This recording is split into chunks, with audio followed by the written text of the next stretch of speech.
बेटा, बहू के लिए हार लाया, तुम्हारे पेट में दर्द क्यों हो रहा है? सुनते हो जी, आपको एक बात बहुत जरूरी बतानी है, रमा ने पति दिनेश के कोहनी मारकर फुसफुसाते हुए कहा। क्यों, क्या हुआ? दिनेश ने अखबार पर नजरें गड़ाए हुए ही कहा। अरे, अखबार पर से निगाहें हटाएंगे तब ना मेरी बात सुनेंगे, रमा झूठ मूठ कर उठते हुए बोली। बात मैं कानों से सुनूंगा, ना कि नजरों से। मैं सुन रहा हूँ, कहो जो भी कहना हो, दिनेश बेपरवाह होकर बोले। आप भी ना कभी तो सीरियस हो जाया करिए, रमा चिनचिनाते हुए बोली। घर तुम ही एक सीरियस काफी हो, मुझसे ज्यादा सीरियस नहीं हुआ जाता। मतलब की बात बताओ, वरना मुझको चैन से पेपर पढ़ने दो। दिनेश थोड़ा गुस्सा से गए। अरे, आपको पता, कल रात पुनीत प्रिया के गले में नया हार पहना रहा था। उसके कमरे की खिड़की खुली हुई थी, बस वहीं से मुझको दिखाई पड़ा। दिवाली आने वाली है ना, तो जरूर उसने मुझसे छुपाकर खरीदा होगा प्रिया के लिए नया हार, तभी तो मुझको कुछ भी नहीं बताया। सचमुच पुनीत बहुत बदल गया है। पहले वो मेरा कितना ख्याल रखता था, लेकिन शायद बहू के बहकावे में आकर वो मेरे बारे में सोचता भी नहीं। रमा ने फिर दिनेश के कान में लगभग फुसफुसाते हुए कहा। तो तुमको क्या समस्या है? प्रिया उसकी पत्नी है, वो जो चाहे वो अपनी पत्नी के लिए लेकर आए। तुम्हारे पेट में क्यों दर्द हो रहा है? दिनेश अभी भी अखबार पर नजरें गड़ाकर ही बोले। आपको तो उसकी किसी बात से प्रभाव नहीं पड़ता, आखिर उसकी माँ हूं मैं, मुझको तो बता ही सकता था। मैं मना थोड़े ही करती, बल्कि खुश ही होती। रमा थोड़ा मायूस लग रही थी। श्रीमती जी, अपना समय तुम लोग भूल गई, लेकिन मैं नहीं भूला।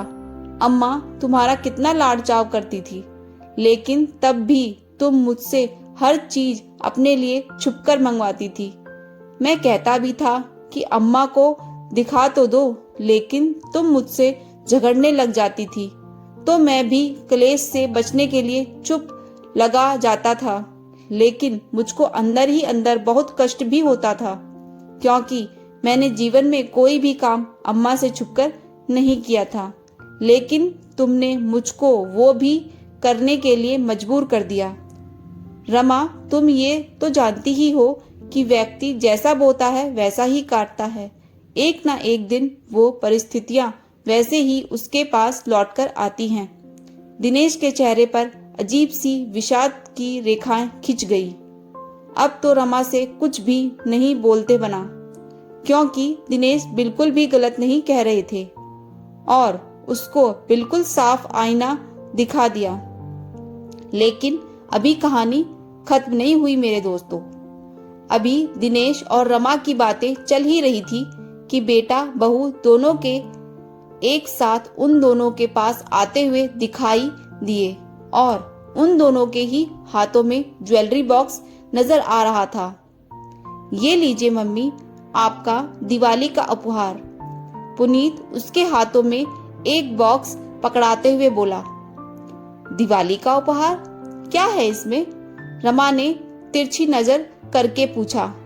आप खुद ही खोलकर देख लीजिए ना, पुनीत ने मुस्कुराते हुए कहा।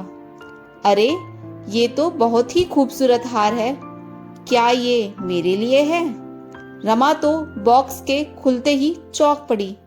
हाँ मम्मी जी, ये हार आपके लिए ही है और ये हार मेरे लिए पुनीत लाए हैं। प्रिया ने अपने हार का बॉक्स खोलकर दिखाया। रात को ही पुनीत ज्वेलर के यहाँ से लाए हैं। हम लोगों को लगा कि आप लोग तो उस समय तक सो गए होंगे, वरना रात में ही आपको दिखाते। लेकिन ये दोनों के लिए हार क्यों बेटा? मुझको आखिर क्या जरूरत थी?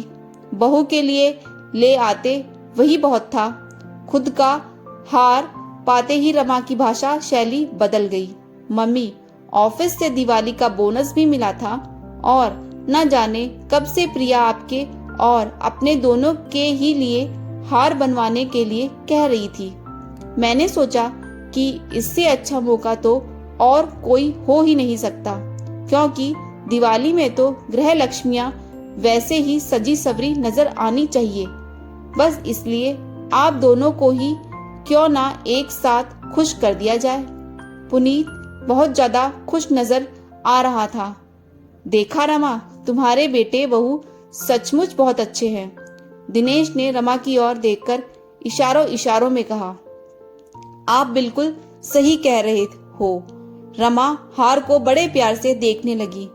करवा चौथ वाले दिन जब दोनों सास बहू वो हार एक साथ पहनकर पूजा कर रही थी, तो पुनीत के साथ साथ दिनेश भी खुश नजर आ रहे थे। दोस्तों, आपको मेरी ये कहानी कैसी लगी जरूर बताएं। Thanks for watching. Please subscribe my channel.